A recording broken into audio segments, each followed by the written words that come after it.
Well, hello everyone. Hello YouTube. Hello Debt Free Fam. I don't know what I'm going to call it. I'm just in a good mood because I'm finally filming my annual budget calculator slash plan my year with me video. And I wanted to talk to you about this annual budget calculator because this is a game changer. This is what helped me pretty much stay on track this year versus every other year. Because how often have you ever like actually looked at your W-2 form or you file your taxes and you're like, I made that amount of money, where did it all go? Well, this is what the annual budget calculator is for. So, what I did last year, 2017, actually the end of 2016, starting 2017, is I looked at my final pay stub that showed how much money actually went into my bank account versus, what I actually made after, before taxes, after taxes. You guys get it. So, I remember I ended up like having like 42 to $45,000 in my bank account, and then I made like 56 or something. I think, yeah, something like that. So what I did is like, I'm gonna know where all my money goes this year going forward. I'm gonna know where pretty much every cent, every dollar, everything is gonna go to in advance. And then, obviously life happens and you have to make adjustments. But I wanted to plan my year out in advance and know realistically how much debt I can actually pay off and how much I'm spending annually on things. And so that's what I'm gonna do today. As I'm gonna film this. And so I'm gonna go, I guess, through every category. So what I did is that I wrote all my expenses here on this side. And then I highlighted minimum payments and sinking funds because I didn't actually want to list all the credit cards that I owe because obviously some of the cards are going to get paid off in 2 months or so. So I just highlighted these two because it's stuff that I'm going to spend money on, but I'm just not going to go into so much detail about it. And that's why I did it this way. You guys can change it yours to however you guys like. And so what I did is I started writing all my regular utility bills and stuff that I'm going to spend money on this side. So obviously I have storage unit here, but if if you have a mortgage or something, you can write your mortgage and all your utilities here. And so I have storage unit, I have my AT&T Uverse, which is cable, not cable, internet. I have Xfinity, which is my agreement with my dad as far as like living here. I pay for some of the expenses. He wants cable. I don't really watch cable, but he does. So hair, um, I have to do my hair. I don't. God did not bless me with the best hair, so I gotta like wear hair extensions and all that stuff. Eyebrows, nails, car insurance, Valentino's my dog, cell phone, facials, waxing, grocery slash food. I have it grocery slash food because I combine my grocery slash eating out budget monthly. Laundry because I'm lazy AF. Gas, gym, household. Household is just like toilet paper and shampoos and stuff like that. Amazon Prime, vacations, Spotify, Netflix, Apple. Blow money is just money that I spend frivolous on whenever I want, no judgment, and Audible.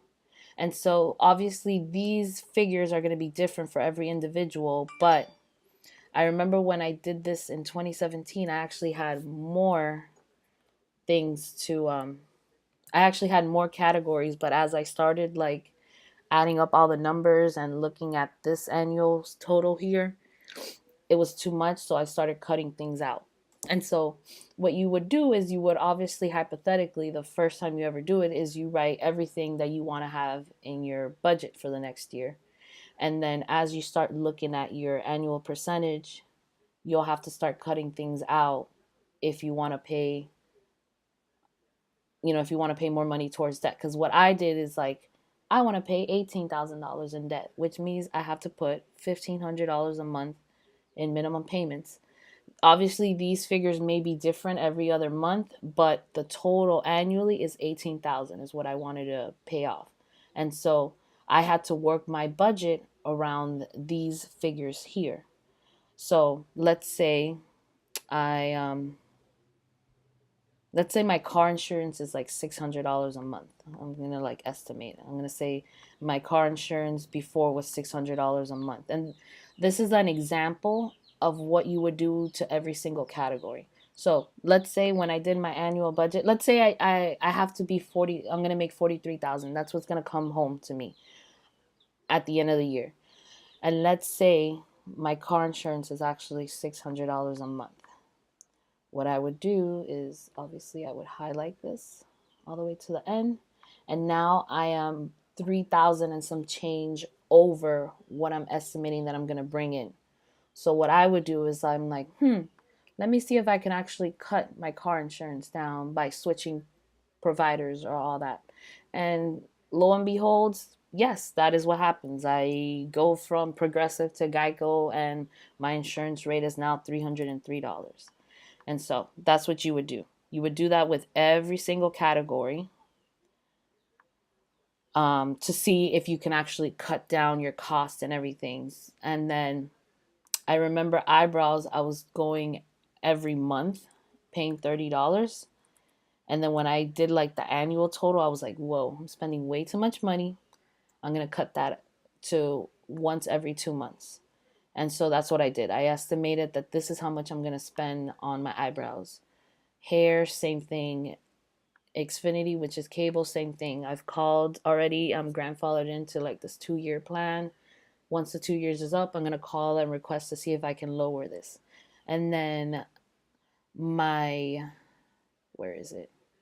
Because I was very excited about this. Gas and laundry, it's usually about that amount. There's not much I can do. Groceries and food, I am planning on eating healthier next year. So I did speak to a couple of healthy people and asked like what their average budget is for one person. They said that this is okay for a monthly thing. So there's not much I can do to cut costs there. Amazon Prime, I did decide to keep it because I usually buy, I'm not addicted to Amazon in the way that other people are. I misbehave more if I actually go into the store and buy stuff. So Amazon Prime, I love it because I just get what I need and I have it sent to me in 2 days. So Amazon Prime stays. Now my gym membership, I actually was able to save a lot of money there because one, I was a student and one of the gyms that I'm planning on going to takes student discounts. And the other gym, I found out through my employer, they offer me a plan where I pay $25 a month and I can access a lot of gyms with that $25 a month fee. And then I also asked if I ever quit or left my job, because you guys know I don't really like my job. They said that I'm grandfathered in. So this was like a game changer. So I was able to save money here on my gym membership. Spotify as well. They have a student discount, so I'm paying $5 a month. I need my music. Vacations, you don't have to take a vacation because look, it's costing me $1,800 a year, which I could have used to pay off like a student loan and some, actually two student loan accounts, like the small little baby loans. But to me, since I'm on this journey for like another 3 years, I need a vacation or two, even if it's small, like a budget like this, just to like keep my sanity and continue going. So obviously you're gonna put in non-negotiables and stuff because like facials and waxing, I know I can probably do it myself, but um I'm not gonna go that often. Look, I'm only gonna go 4 times a year, so there's that. Eventually I'm probably gonna do laser hair removal and never have to worry about this expense like ever, but that's another story. Netflix, I did decide to keep Netflix. Apple, this is like the cloud storage, and then my occasional ringtone or something that I buy that may be billed to the account. So I estimated I'm going to spend like $60 a year on Apple. And then back to minimum payments. So the minimum payments, these numbers could be zero one month, 3,000 another, or stuff like that. It's just I kept this amount at 1,500 for myself so that I know that I want to pay $18,000 a year in credit card payments. Sinking funds, same thing. I had done a video about sinking funds. You start the year off with like categories and expenses that you know are going to come annually. annually or monthly or bi-monthly or whatever. And what you do is you estimate the cost and then you divide it monthly, how much it is that you actually have to save. This is not mine. This is an example. I'm actually working on some spreadsheets that for if case people are interested in getting it. And then I have this monthly bill tracker that I plan on maybe printing it out and just pasting it on my refrigerator. And then as the months go on, I can just mark it with an X or a 0. And then I have a debt payoff calculator. This is something separately. So back to this. Sinking funds, minimum payments, I highlighted because obviously these figures are different and I did not want to make a big category on little small accounts like that. Why make it bulky? So, sorry guys. Yeah. Sorry. I may be able to edit this out, hopefully. If not, I'm sorry guys.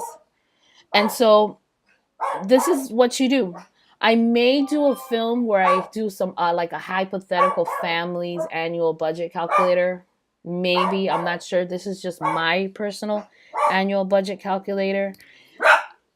Ja.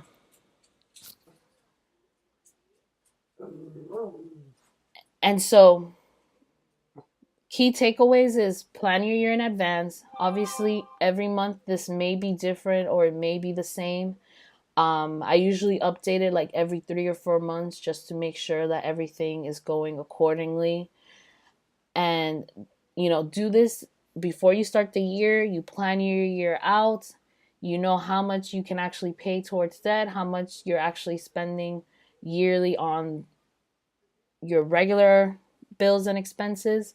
And it's going to be a game changer. What honestly helped me the most was when I realized that I'm going to be paying $18,000 worth of debt, and just know that in 2 to 3 years that $18,000 or more is going to be my money now. It's like it was eye-opening for me because I can literally save 50 grand in 2.5 years if I didn't have debt, which is enough for like a nice down payment. And so I hope this helps. Let me know on the comments below.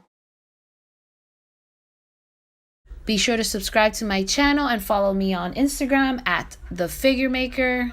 You guys have a great holiday. I hope 2018 is filled with lots of blessings and new beginnings, and just stay tuned.